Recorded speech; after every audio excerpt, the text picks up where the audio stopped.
এই দেখেন, এবার আসেন সমীকরণ কি। সমীকরণ দেখছেন? এই ছবিটা দেখলে সমীকরণ আপনারা মিলাইতে পারবেন। মানে বিএমপি গত 18 মাস উপদেষ্টাদের সাথে গুপ্তভাবে খেললা তারা সব আগের মতো সেট করে রাখছে। ঠিক আছে, সেট করে রাখে এটা কিন্তু জমাতেও জানতো। সেট করে রাখে সেট একটা ইলেকশন দিচ্ছে, ইলেকশন দিয়ে তারা এখন আসছে আর টেক ওভার করছে। এবং কি এবার কতটুকু মানে অপমান এই জুলাইয়ের জন্য দেখেন। এই যে প্রেসিডেন্ট রাখে দিছে, রাখে তারা মানে আওয়ামী লীগরা আবার তারা মানে নিয়ে আসতেছে। আওয়ামী লীগ সব অফিস টফিস করে দিচ্ছে, তাদের থেকে তাদের সব মামলা টামলা উঠে নিয়ে দিয়েছে, মানে তাদেরকে আবার পুনর্বাসিত করবে। কারণ এখানে বিএনপি আওয়ামী লীগ তারা মানে পৃথিবী মানে বাংলাদেশ জন্ম থেকে তারা এই দুই দলের শাসন করতেছে, তারা আর তৃতীয় পক্ষকে দিবে না। আর জামাত তো আপনার রাজনীতির দলে না, কারণ তারা হচ্ছে মানে সামাজিক অর্গানাইজেশন, তারা মানুষ সমাজের বিভিন্ন মানুষদেরকে হেল্প করতেছে, তাদের নেতাকর্মীরা এদেরকে ডোনেশন দিতেছে, না বুঝিয়ে দিতেছে, আর এরা নিজেরা খাইতেছে, মানুষেরা খাওয়াইতেছে। এটা হচ্ছে তাদের কাজ। রাজনৈতিক জীবনে তারা কিছু জামা যদি পারতো, এই যে নির্বাচন হলো তারা জানতো না যে তাদের কাছে তাদের কোনো ইন্টেলিজেন্স ছিল না যে এই নির্বাচনে মানে বিএনপি এগুলো করবে। তাহলে আপনারা যে এই নির্বাচনে পাতানো নির্বাচনে আপনারা আসার আগে তো আপনারা চিন্তা করে আসতেন।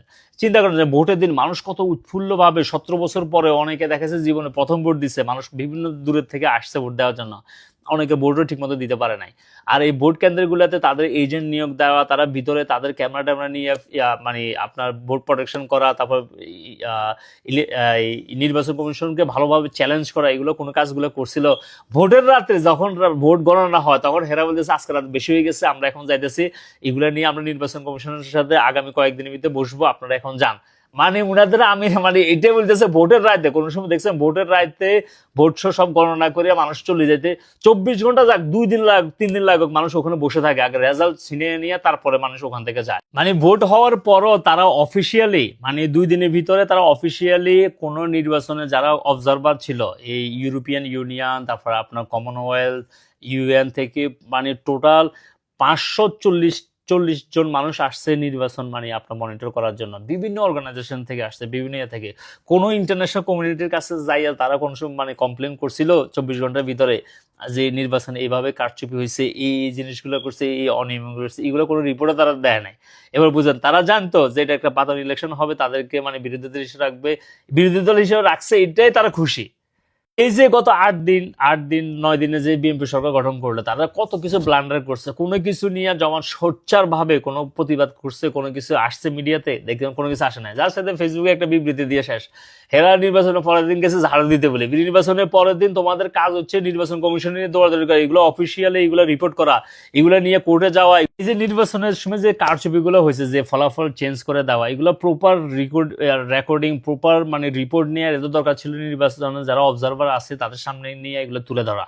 তখন অবজারভাররা অ্যাটলিস্ট তখন বলতে পারতো যে আমরা একটা প্রধান বিরোধী দল থেকে এই প্রবলেমগুলো পাইছি, এই তারা রিপোর্ট করছে যে তাদের কাছে স্পষ্ট প্রমাণ আছে যে নির্বাচনের ফলাফল নিয়ে কারচুপি হয়েছে, একটা প্রবলেম হয়েছে। এগুলো কিছু করে নাই। তারা কি করছে, তারা বলছে যে তাদের 30 জন এমপির মানে হারায় দেওয়া হয়েছে, এগুলা নিয়ে তারা নির্বাচন কমিশনের কাছে যাবে, তারপর হাইকোর্টে যাবে, এগুলা যাতে শপথ যাতে স্থগিত করে। অথচ 3 দিন পরে, অথচ 3 দিন আগে তারা যাই এদের কাছে মিষ্টি টিষ্টি খাই ফেলাই ফেলছে। আপনার এই সার্জিৎ যাইয়া যেদিন হারে গেছে সেদিন যাইয়া বিএনপির কাছে যাই মিষ্টি টিষ্টি খাওয়া শুরু করছে। এরপরে 2 দিন 3 দিন পরে আসিয়া সে মানে বলতেছে যে না এবারে কারচুপি হয়েছে, আমরা হারা দেওয়া হয়েছে। মানে এরকম অবস্থা তাদের লিডারশিপ। এবার চিন্তা করেন, এইটা নাকি বিরোধী দল হবে। জামাত জীবনে বিরোধী দল হতে পারবে না। ঠিক আছে, এরা এখনো অফিসিয়ালি এখনো আছে, দেখবেন এটা আস্তে আস্তে নাই হয়ে যাবে। কারণ মানুষ একটা কনফিডেন্স থাকে, মানুষ আগে চিন্তা থাকতে হবে যে এরা কেপেবল কিনা, এরা পারবে কিনা আপনার বিরোধী দল হিসেবে থাকতে। এটা পারবে না। এই দেখবেন আগামী কয়েক মাসের ভিতরে মানে আওয়ামী লীগের সবাই নেতারা আসবে, এবং এদের অলরেডি অনেকের মানে কেস টেস উঠা লাইতেছে, এবং তারা আসছে আবার সমাজে মাঝে আসবে, এবং তারাই মানে বিরোধী দল হিসেবে অ্যাক্টিং করা শুরু করবে। আর যখন আওয়ামী লীগ মানে সোজয় দাঁড়াবে, বিএনপির তো এখন মানে ভারপ্রাপ্ত হিসেবে দিচ্ছে। কারণ তারেক রহমান জানতো 17 বছর আগে সে আর জীবনে সে দেশে আসতে পারবে না, সে ওভাবে লিখিত দিয়ে সে চলে গেছিল। কিন্তু এখন হঠাৎ চেঞ্জ হওয়ার কারণে সে জাস্ট আসছে, ভারপ্রাপ্ত হিসেবে তারা রাখা হয়েছে। তারও চিন্তা হয়েছে যে কিরা আমি তো সবকিছু চিন্তায় ছাড়িয়ে দিয়েছিলাম। তার ওয়াইফের কিন্তু ব্রিটিশ পাসপোর্ট, তার মেয়ের ব্রিটিশ পাসপোর্ট, সে এখানে ইসলাম গ্রান্টেড মানুষ, সে মানে এখানে থাকে যাওয়া তার প্ল্যানে ছিল, কিন্তু হঠাৎ করে চেঞ্জ হয়ে গেছে।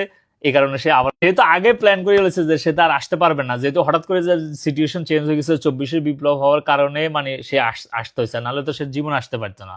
কারণ আওয়ামী লীগ যেখানে বসছে, মানে তাদের মিশন ছিল 2040, হঠাৎ করে তাদের মানে 24-এ আসে টানি নামালাইছে। এই কারণে সে আসছে এখন ভারপ্রাপ্ত আওয়ামী লীগ হিসাবে, মানে কয়েকদিন সার্ভ করার জন্য, আর এর ভিতরে যা পারে তারা কামায় নেবে। এরপরে দেখবেন আওয়ামী লীগ এই আগামী 2-3 বছরের মধ্যে তারা স্ট্রং হয়ে হওয়ার পরে আরেকটা ইলেকশন হবে, ওই ইলেকশনে দেখা গেছে তারা একদম 100% আবার ক্ষমতায় আসবে, আর নাহলে তারা মেন বিরোধী দল হবে, বুঝছেন? তার মানে বাংলাদেশে যে সিস্টেম আছে এটা কখনো তারা চেঞ্জ করতে দেবে না, অন্য কোনো পার্টি এখানে মানে খেলতে পারবে না। জামাত আস্তে আস্তে তারা আবার ওই তাদের চ্যারিটি অর্গানাইজেশন চলে যাবে। এনসিপি যারা আছে এদেরকে বিভিন্ন মিডিয়া দেখুন ব্রাশিং করে, বা এদেরকে বিভিন্ন হেনাস্তা করে, আর কেউ জীবনের চিন্তা করবে না আর এইসব আন্দোলন করতে, ঠিক আছে? এনসিপির ভবিষ্যৎ শেষ, জামাতের ভবিষ্যৎ শেষ। আর বাংলাদেশের ভিতরে কি হইবে না হইবে, কি মানে আবার আগের মতো মানে দমন নিপীড়ন হলে এগুলো আমেরিকা এগুলা এরা কেয়ার করবে না, কারণ তাদের দরকার হচ্ছিল বিজনেস ডিল। তারা অলরেডি ভাই যে ডিল পাইছে এটা তারা হ্যাপি, আর এই ডিল যাতে কার্যকর যাতে হয়, এই কারণে তারা এই খলিলুর রহমান রে মানে তাদের অ্যাপয়েন্টি, মানে তারা বলে দিচ্ছে যেভাবে ওভাবে অ্যাপয়েন্ট হিসাবে আছে। হেরে দেখবেন চেঞ্জ করলে সরকারের এমনি মানে খেলা শেষ, আর হেরে চেঞ্জ করবো না। দেখছেন, হে মানে বিএনপির লোকও না কিছু না, অথচ তারে পররাষ্ট্রমন্ত্রী করে রাখে দিচ্ছে। কারণ এটা তারা রাখছে এই কারণে যাতে আমেরিকার সাথে যে ডিলগুলো হয়েছে ডিলগুলো যাতে প্রপার ভাবে যাতে বাস্তবায়ন যাতে হয়, কোনো ওখানে কোনো প্রবলেম করলে দেখুন আবার সরকারের প্রবলেম শুরু হয়ে যাবে। আর ইন্ডিয়া লই গেছে, মানে ইন্ডিয়াতে চাবি তো পুরাই এখন তারেক রহমান তো হেদের হাতে। সো তার মানে ইন ফিউচারে এখন আগামী কয়েক বছরের কোনো চেঞ্জ নেই। আর যারা চিন্তা করতেছেন যে না ইলেকশনের আগামী ইলেকশন দেখে নেবেন, এই করবেন সেই করবেন, আগামী ইলেকশন বলতে আর কোনো কথা নাই। বিএনপি এখন ক্ষমতা আছে, এরা এমন ভাবে রুলস টুলস চেঞ্জ করবে আপনি নির্বাচনও হবে না। আর যদি নির্বাচন যদি হয়ও এরকম 2000 মানে 26-এর ইলেকশনের মানে ডক্টর ইউনূসের আন্ডারে ইলেকশনে তারা ইলেকশনে যায় খেলে দিছে, আর তাদের অধীনে নতুন ইলেকশন হবে মানে আগামী 5 বছর পরে, এটা যারা এটা নিয়ে চিন্তা করতেছেন হেরা আসলে মানে রাজনীতির রয় বুঝেন না, ঠিক আছে? সো এই মুহূর্তে মানে আমরা, তারপরে আপনারা যারা মানে আমাদের মতো এইভাবে আন্দোলন করছিলেন, বিভিন্ন কথাবার্তা করছিলেন সবসময় সোশ্যাল মিডিয়াতে, অথবা আপনারা ফিল্ডে ছিলেন, তাদের করণীয় কি ভাই? আপনাদের করণীয় আর আমাদের করণীয় কিছু নাই। এখন যদি পারেন নিজের পিঠ বাঁচানোর লাইগা, নিজের ঠিক করে ইয়ার জন্য যদি বিপ্লব যদি বেশি ভিত্তিতে থাকে, এগুলা নিয়ে লেখালেখি করে যান, এতটুকু শেষ। আর এগুলা করলে এগুলা বিভিন্নভাবে মাইন্ডের খানারও পসিবিলিটি আছে। আর না হলে এখন বিএনপি আর আর আওয়ামী লীগের ভিতরে ঢুকে যায় পিঠ বাঁচান, আর এইভাবে থাকেন। দেশের মানুষের চেঞ্জ চান, আপনি চেঞ্জ চাই কি করবেন?